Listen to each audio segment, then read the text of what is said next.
Bugün 11 ayının 12 günü Uygur halkının, cümleden bütün Şarkı Türkistanlıklarının Cumhuriyet günü. Uygurlar yakın zaman tarihinde yani 1930 ise 11 ayının 12 günü Kaşgar'da ve 1944 ise 11 ayının 12 günü G'olcida Şarkı Türkistan Cumhuriyeti'ni kurup Uygurlarını öz-özünün başlıqlarına yüksek demokratik anlıqı milletlilikini dünyaya namayan kılan, şundaqla Uygurlarning mustaqillik irodasini dunyoga jakarlagan kun.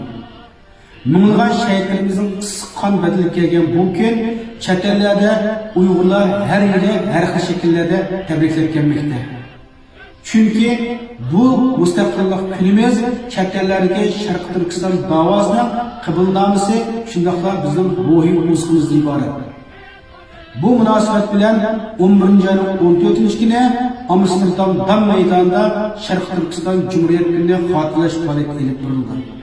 Gollandiyadagi qarindoshlarimizni bu faoliyatga taklif qilaman. Hammanglarning Cumhuriyet kuniga muborak bo'lsin.